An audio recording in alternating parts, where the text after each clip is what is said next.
Hey, welcome to Aaron's Heart. My name is Darby. I'll be your bartender today. Our cocktail is the Louisiane.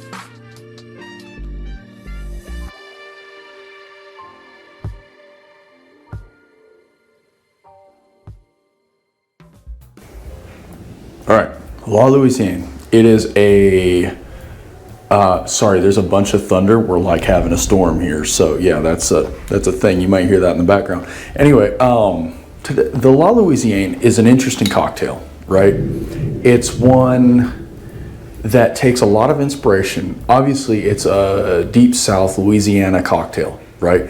And it takes a lot of inspiration from both the Vucari, which is the old square, which we've done before on the channel, as well as the Sazerac, which we've also done before on the channel. Both cocktails I love, right?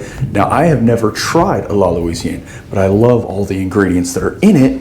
So let's see together how it really is. I'm really, really excited about this one. I had to do like a quick 180 pivot on what I was gonna do today, because I remembered last week I did a gin cocktail. So I'm trying not to do, I got in a rut there for a little while where I was doing all of one thing for a little bit, and I'm trying to make sure that I spread it out and use different spirits over time. So anyway, we're gonna do that. Instead of doing the gin drink that I was going to do, I decided to do rye. So what do you need for the Louisiane? Well, you're gonna need rye whiskey. Today we're actually using this Basil Hayden dark rye. I've been wanting to use this in a cocktail. I've drank a little bit of it just to sample, and it is so good. It's so interesting. It really has like a caramel molasses thing going on, along with that spicy rye. Now it is not, it's not super high proof. It's an 80 proof rye.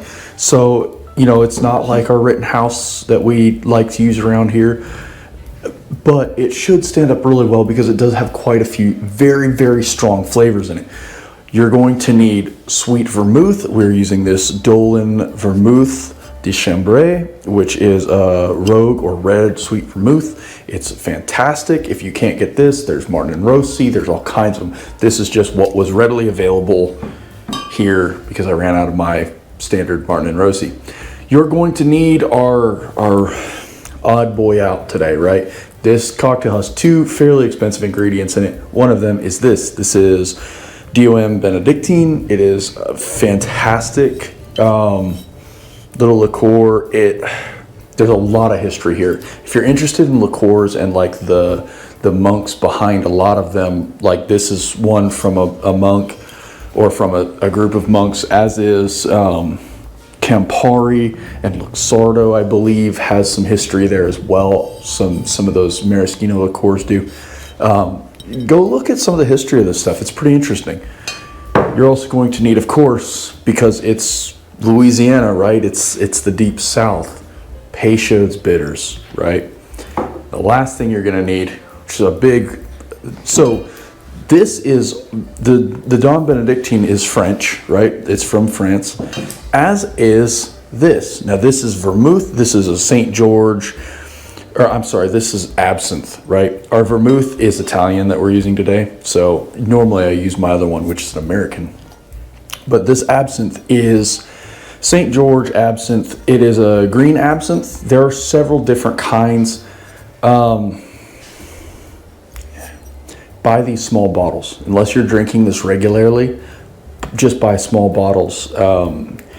Absinthe is quite potent. If you're not ready for it, it won't be fun. Okay, we'll say that. So anyway, let's get to making this thing. It's super, super easy, right? So you're gonna need 2 ounces of rye whiskey of your choice. You could use 100 proof, you could use something like this in 80 proof, doesn't really matter. All right, we're gonna go with 1/2 ounce of our vermouth. Try not to pour it out everywhere. We're gonna go with 1/4 ounce of Benedictine. You could go a little heavy on this if you wanted, but if you're, so the Benedictine is very herbal, right? It's very earthy, it's very herbal. It has some honey notes similar to Drambuie. Now it's not, I would say that Benedictine is it's different than Drambuie. It's far less honey infused, but it's same vein, right? Be sparing with it until you develop a taste for it, or if you already like it, then you could probably go to 1/2 ounce. But I'm gonna stick to the classic recipe just so we can. All right, 3 dashes. I almost said Angostura, but of our Pechauds. You could use Angostura bitters if that's all you had. If for some reason you can't find or that's not available in your area, which I've seen before, you can use Angostura bitters or Fee Brothers. If you use Fee Brothers, use their original bitters. Don't use their, what they call the old-fashioned bitters. It is very much not the same. All right, and then our absinthe. So I'm going to use this little eyedropper, right? This is just a little eyedropper that I use for all kinds of things. It's cleaned out because you don't need very much of this. This is the thing. A little absinthe goes a very long way. Star anise and, you know, wormwood and all those things. 2 drops. 1, 2, we're gonna go 3 for good measure because this is supposed to be done with a dasher bottle. I don't have just a dasher bottle laying around filled with absinthe. That's not something that I usually keep on hand. Now I do have one of these little atomizer bottles that I keep filled with absinthe because you can use these for rinses. So you atomize, you spray this into the bottom of your glass and you get that beautiful rinse that you know and love. All right, let's grab an ice cube. This is not gonna wanna crack. I cleaned the bar today and I had all my ice and everything in all over the house and stuffed into different freezers, so good enough. Get in there. All right, give this a good stir. Now, technically, you can serve this up in a chilled glass, or you could serve this on the rocks. I'm gonna serve it on the rocks because I feel that that is going to keep me drinking it longer, right? If you serve this up with no ice, make sure that your glass has been in the freezer for a good long time and it has a good bit of frost on it, because this is a sipping cocktail, right? This is not one that you're just gonna put away real quick. You want to take your time with this. You want to sip and enjoy and really let the flavors speak to you, because there's a huge variety of flavors in here. From my nose to that glass, I can already smell this, and it smells incredible. Let's drop another ice cube in there. These ice cubes got so ugly. That's all right though. All right. So absinthe obviously comes right straight through, but interestingly enough, the vermouth does as well. The vermouth is very potent. You can smell it quite a bit. The rye kind of slips in there a little bit. Rye is interesting because, like, if we take this little stopper out, so this, particularly this Basil Hayden, compared to something like this Rittenhouse.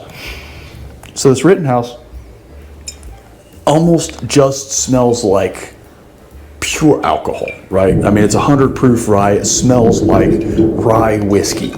But this is far more complex in terms of nose. It's got a lot of caramel, a lot of like sugary notes in it. So back to our La Louisiane, which I should have grabbed some cherries. I was at the store today and I totally forgot. Such a wonderful smell. Let's give it a try. Oh, man, talk about such a huge variety of flavors. Huge variety. My goodness. So there's heat there. You know that this is made with rye whiskey. If you've ever had a drink made with rye whiskey, you've ever drank rye whiskey, you know it's got that heat, right? That spice from the rye. You know that that's in there. You know that there is no added sugar in this either, which is interesting. A lot of people will say a lot of times that the old fashioned can be too sweet, right? Which if you're making it too sweet, you're just adding too much sugar. But there is no added sugar in this cocktail at all, which is really, really delightful because it's basically pure spirit. It gives you such a nice, it almost gives you a nice, smooth, fast drink texture, but you want to sip it, you want to enjoy it. It's interesting that absinthe really only hits you at the very end, right? That's what I was looking for. I was expecting way more absinthe in this. The Benedictine is spread thinly throughout. It's like, you know when you butter toast and you put just the right amount of butter on it and it just coats the entire piece of toast? That's how that Benedictine is. It's herbal note throughout, which kind of plays very, very well with using a rye whiskey, because rye is so incredibly like spicy. That spice is kind of muted by that herbal Benedictine flavoring. And then there's just enough sweetness with that red vermouth in there that it gives you some body and some heft.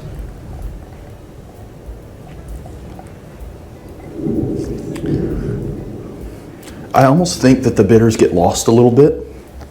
I'd almost remake this. I think if I were to remake this, I probably, and this might just be because I'm such a fanboy for Angostura bitters, I might actually just use Angostura bitters in this over the Pechaud. Now Pechaud is traditional. I wanted to use the regular recipe, so that's what we did.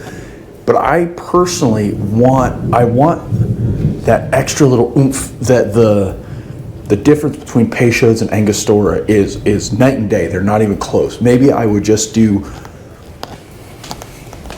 let's do an experiment here, right? Just because I'm curious. Because even the nose, you can tell there's quite a bit more like baking spice things going on in this Angostura. Let's just do this, all right? I'm not saying do this at home. We'll put one big dash in there, right? Give it a mix. Let's just see what it changes. Let's, just out of curiosity. I love this cocktail. This is phenomenal.